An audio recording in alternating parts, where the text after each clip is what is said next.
Deadly Tarantula Girl coming to you from my new serpentarium. Welcome. Today is a very exciting day. I came home to find a special surprise. Take a look.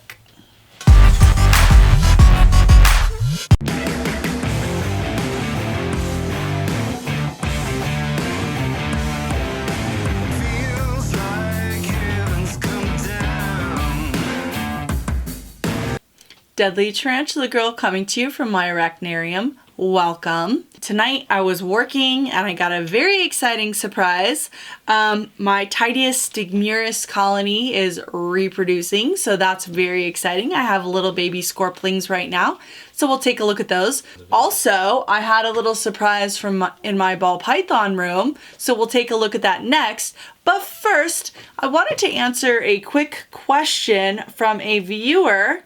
Just so you know, I tried to respond to you online and I don't know what's going on with the internet right now. But Driving with Lee commented on my Acanthoscaria geniculata video asking, are these species safe to handle like the Mexican red knee? Are they a similar temperament to the Mexican red knee? And so first of all, I want to say handle any tarantula at your own risk because they are technically venomous and you can be bitten at any time.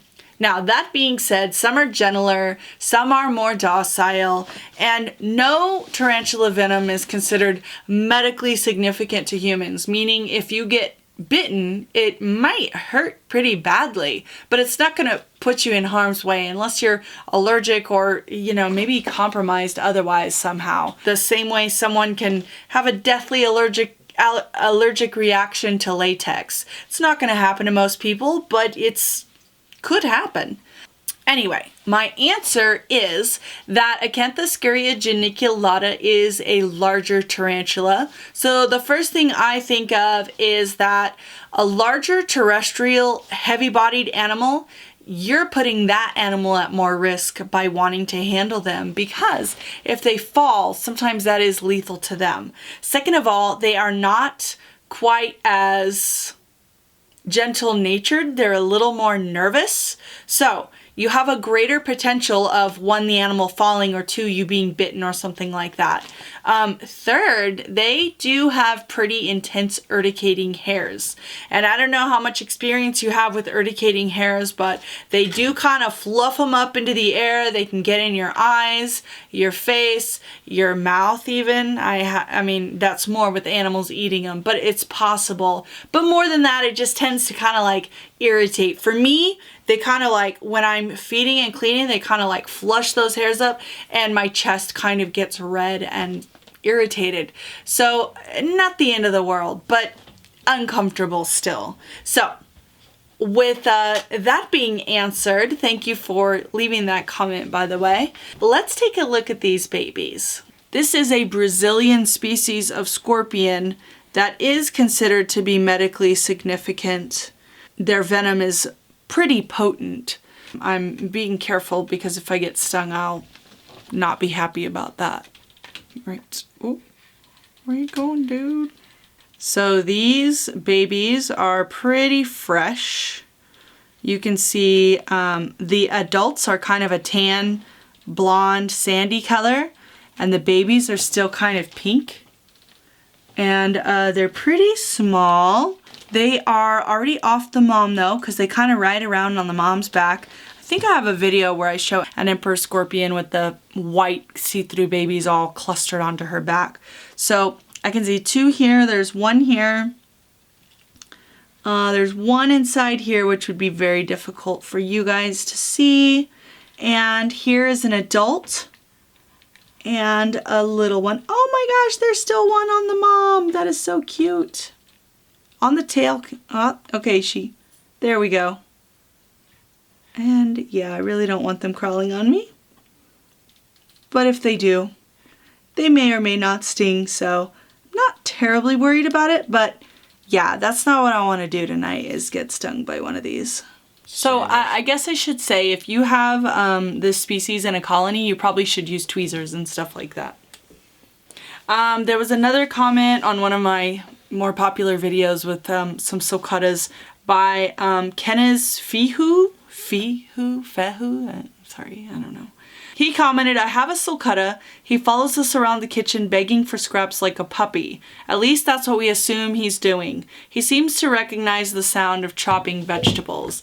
And I mean, I've seen that time and time again, where in the summertime my sulcatas are out in a big pen, and they'll even know, like if I'm outside hosing off vegetation, they'll kind of come out and see what I'm doing.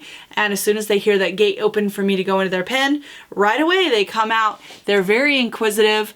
There was one time when I was barefooted and I had red toenail polish, and one of them was like, is that something I can eat? Yeah, they're definitely thinkers. And so I'm pretty sure that your little sulcata definitely knows that that's the dinner bell. So a really cool fact about this species of scorpion is that they reproduce through parthenogenesis. Every single animal is female, and when she's ready to reproduce and she has a reasonable body weight, she actually clones herself. So Tideus stigmurus are super easy to sex. It's a girl. So that's pretty neat. The last comment I'm going to respond to tonight is from Ko Yin, and that was on my amazing egg sac video, and they said, I'm really afraid of spiders, even the baby ones. And so I'm going to say to Ko, I'm here for you. I'm not going to let them hurt you. Keep watching. Now let's head to the reptile room and see what my surprise is. All right.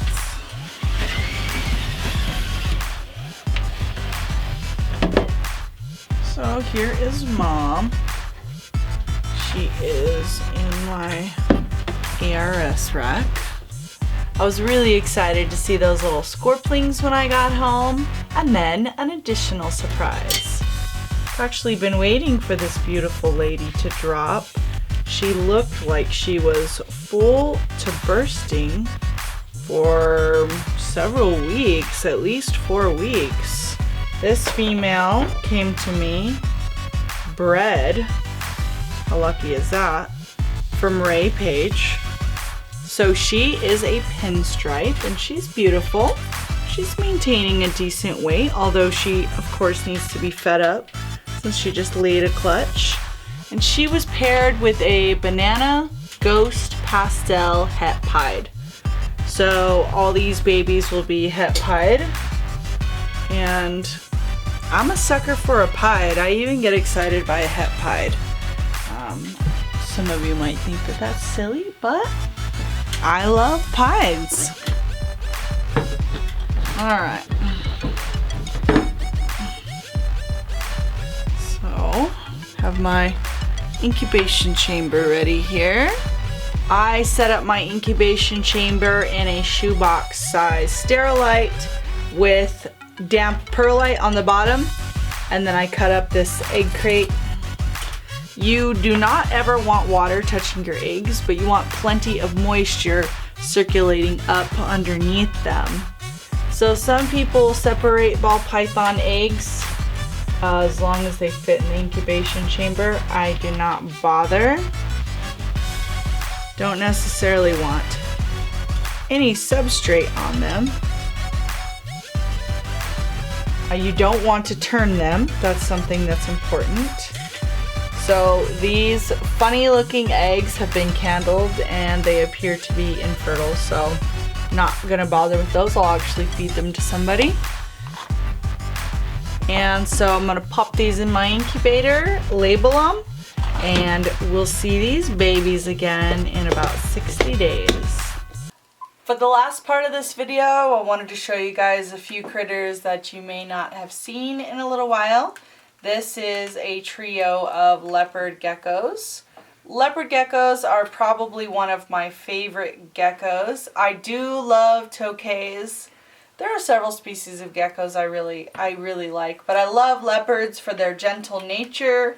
They're relatively easy to care for, easy to breed and reproduce, and I just think they're really beautiful. They come in a number of different colors. This male is a raptor that I bought from Elise and Eric over at E Squared, and they're just really amazing. This female obviously lost her tail at some point, and she's regenerating it, which it always looks a little bit funny when they do that. So this is a interesting fact. In the wild, when they drop their tails, sometimes animals will eat the tail once they've run off and sometimes they won't. The geckos will often go back, and if their tail is still there, eat it themselves because it's a good source of fat and nutrients, and that's where they store a lot of their fat. So when they lose their tail, it's kind of like getting your whole kitchen robbed and they don't have anything left. They don't have much left in reserve. So that's pretty interesting. To me, that seems like an intelligent behavior. And kind of creepy, kind of gross. And I don't know if that makes you a cannibal or not. I'd say not. What do you guys think? If an animal eats its own tail, does that mean it's a cannibal? This one is one I would consider more like a wild type morph or a normal. Although this one has been bred to be a little bit brighter, and it's not a wild caught. These are all animals that were bred and hatched out into captivity. So that was just a fun little peek for you guys. Lastly, I want to definitely thank all of my sponsors. We're coming into the holiday season. I want to give a big thanks and shout out to Dana Sabarelli at Midwest Tongs. He's the man. He is who supplies most of my equipment to keep my crew and I safe. And it's amazing stuff. So we will link that website below. Definitely a big shout out to Bonnie and Jesse Reisman of Tools of the Trade. They're the ones that I got this locking bucket from, which I keep here. This is actually one of my prototype of my snake cleaning tables. So we have a table, we have a bucket here to put them in, and just plenty of room for the tools. And then this actually compresses. It's also on wheels, so you can fold it up and put it away. We can wheel it all around the room, and yeah, that's another story. But anyway, definitely all my love to Zoom Med, big heart, all my love to Zilla and Andrea and Bill and Ryan. You guys are super amazing. I also want to thank CMC Reptiles for sending me some liners a while back. Those were pretty great, and I definitely want to invest in some of those. I'm in an area now where there are no supplies anywhere around me, so I'm going to have to figure out a supplier and start bulk ordering, so that'll be fun. Anyway, I want to say happy holidays to everybody. All my love to everyone. You guys have my hearts. Big thanks to Danny Damon for sending me the Tarantula Keeper cards, round 2. Those are amazing and I absolutely love them. And also tomorrow around 2 p.m. Central, you might want to tune in to a YouTube channel called Tarantula Tuber Saturday Night Takeaway. There's going to be a surprise guest. Also, be sure to be watching for my invert video on Monday night. I'm doing a very special unboxing of a species that I've had out of my collection for just a little while, and I'm very excited to have back in my collection. So, big hearts to Rob. Okay, I love everyone. I feel so blessed to be able to be living out my dreams and have all of you guys here with me, and I just thank you, and you all are special to me. So definitely like, share, and subscribe if there was something you saw in this video that you liked or might want to share with someone, and definitely click that notification bell. All my love. I'll see you guys soon.